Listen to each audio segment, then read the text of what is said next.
What is going on, everyone, and welcome back to PFL Season 9. Today, in Week 4 now, we're going up against M1 and his scary team, which you will see on the right side here. This week, we're bringing pretty much the same things we brought the last couple weeks. Nothing too crazy, but he has a Megalopunny, which I'm terrified of, as well as a Hoopa Unbound and a Volcarona. And, my main goal is just not to get destroyed by the Megalopunny. So, that being said, our first Mon, we have Heatran. He's a defensive version of Heatran. He has 120 plus speed because he has a Tyrantrum on his team. And with 120 investment, he outspeeds the Tyrantrum. He's rocking Lava Plume, Will-O-Wisp for, whatever physical attacker. It could be Tyrantrum, it could be Lopunny, it could even be Hoopa Unbound. I don't even know.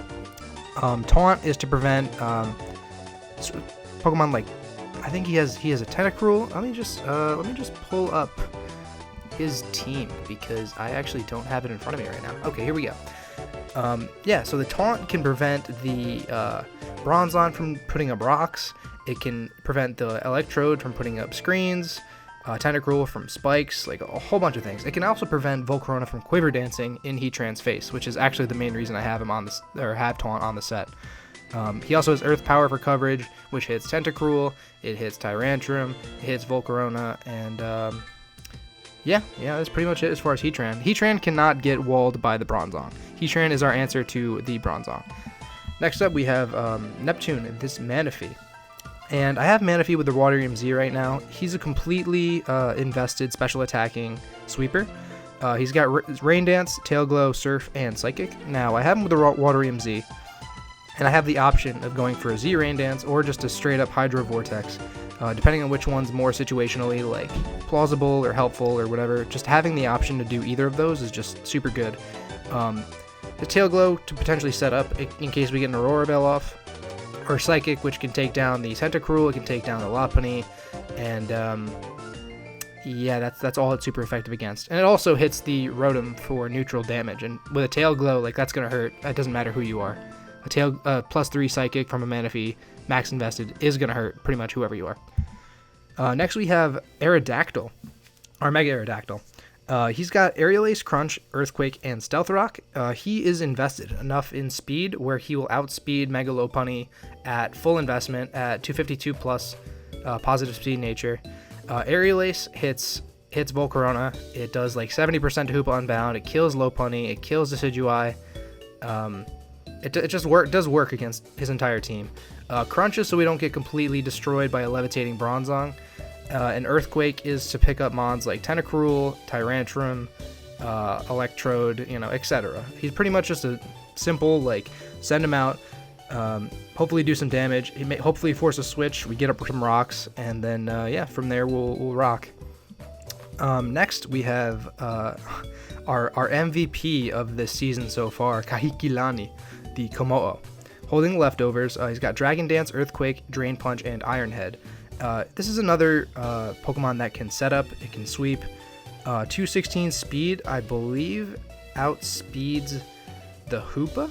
I think it's so it outspeeds the Hoopa. If I did the EVs probably a week ago or 4 days ago or something like that.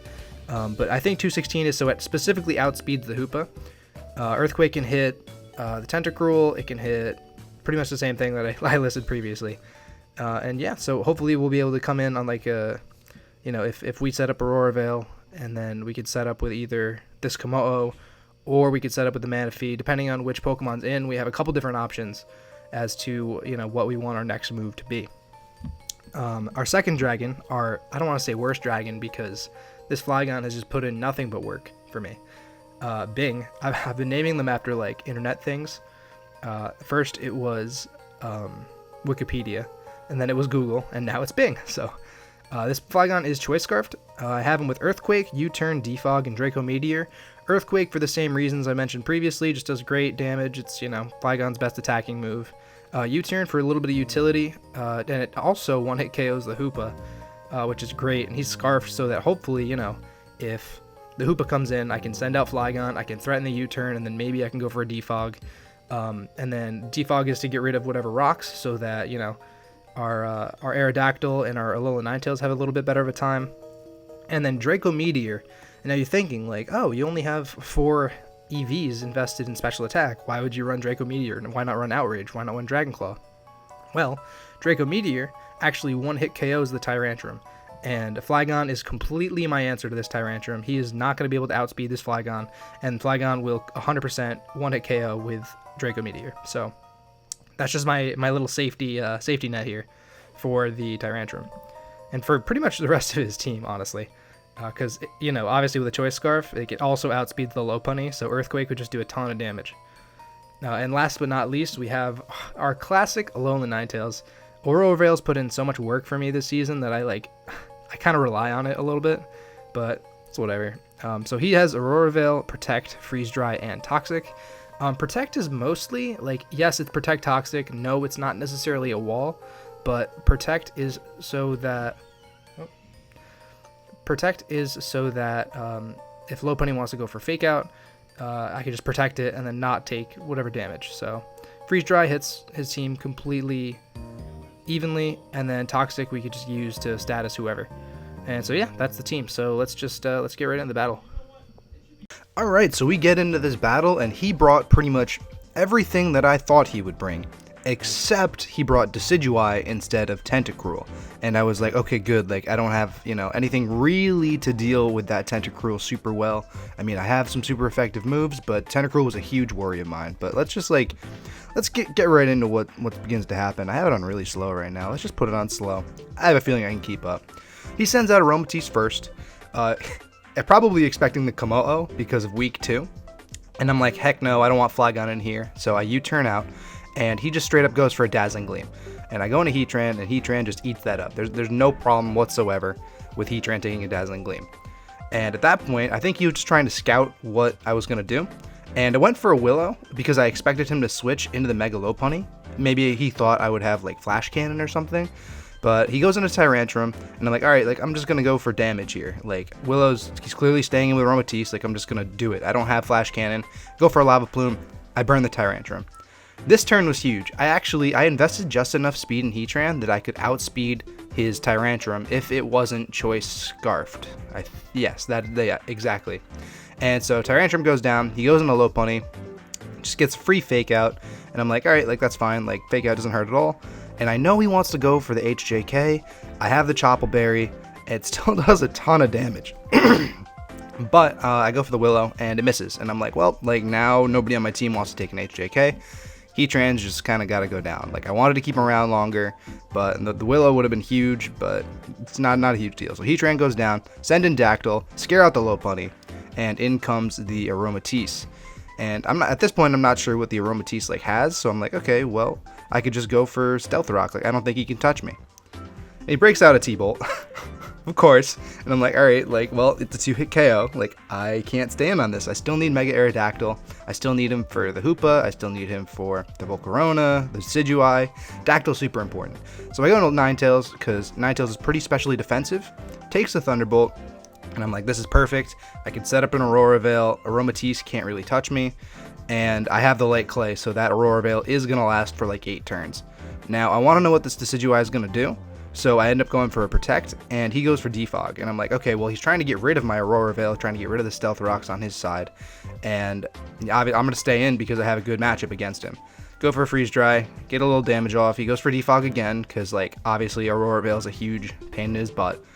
And, but that's not going to matter that much, because now that Aurora Veil's gone, Hail's still up, I could just Aurora Veil again. So, it ends up working out anyway. And he goes for the Giga Drain, and interestingly here, he doesn't go for Defog again, he goes for Nasty Plot. And that's huge because we have Aurora Veil for, 6 more turns. And so I Toxic him, and I Freeze Dry him, and that's just enough to take him out before he can even do anything with that special attack boost. He goes into Lopunny, and I'm like, okay, well, he probably wants to go for a Fake Out, get a little damage on me. So I protected that. And yeah, he switches back into Aromatisse. I'm not totally sure why. Maybe he was scared of the Fairy type move. But I get a Toxic off because I knew I wanted to status something on his team. Nothing wanted to take a Toxic. So I Toxic the Aromatisse, and at this point I have 3 turns left of Aurora Veil. I go into Manaphy. I'm like, alright, I have a little bit to work with. He goes for the Aromatherapy, and the Aromatisse was the only one that was statused, so it wasn't huge. But this is the opportunity for me to go for the Z Rain Dance. I have the Water EMZ with Rain Dance and Scald, I believe. Yeah, it is Scald. I go for the Z Rain Dance, Rain pops up, get +1 speed, and there's still Aurora Veil, so he can't kill me with a Thunderbolt. And he protects. I think he expected me to just go straight up for an attack, and I Tail Glow right in his face. And that is a dead Aromatisse. Like, he totally, it was a Surf. +3 Surf in the Rain is just going to destroy pretty much anything on his team. Goes back into Mega Lopunny, because that's the thing that can do the most damage to me. That's the thing that outspeeds me. No, it doesn't outspeed me, but it has priority. And interestingly, he stays in right there. I end up just one-hit KOing him with a Surf, so Lopunny is now no longer a problem. We're sitting at 5-2, and I thought this was just going to be clean sweep in the bag. Turns out, Hoopa Unbound is very specially defensive, which is something I did not know, and he outsped me. Or no, he didn't outspeed me, but he was choice something. I think he might have been choice Scarfed. That's why he outsped that Mega Aerodactyl right there. I thought I could just come in and Aerial Ace two times and win. But he outsped the Mega Aerodactyl. I go into Kommo-o, and he's locked into the Dark type, so I Dragon Dance right in his face. This Volcarona actually carried Psychic, and I was like, oh god, like please don't kill me. But at this point, you know, I'm at +1 attack, +1 speed, and there's anything on his team can do about it. He does end up getting the burn on the Kommo-o. All he's sitting with is a choice Scarfed Hoopa Unbound, and I have 3 Pokemon. And even if the Kommo-o somehow goes down right now, I can come in with Flygon. He's choice Scarf U-turn and take out the Hoopa Unbound. So that was a very good battle. A lot of fun, actually. I was really nervous about the Tyrantrum, but we ended up getting it done no matter what, you know? So we're sitting right now in week 4, 4-0, which is unbelievable because I am a horrible, horrible battler. But yeah, so I also, this is just for me, I made new thumbnails for all of the videos. Like, I liked the Kommo-o thumbnail for week 2 so much that I was like, you know what? Like, every battle needs its own special, like, stylized thumbnail. So yeah, so everyone's gonna be like looking a little different, looking a little nicer, a little production quality there for you guys. Yeah, so if you liked that, we actually have a bye next week in week 5, and we're gonna be returning in week 6 versus Dave again, our week 1 opponent. So that's going to be really interesting.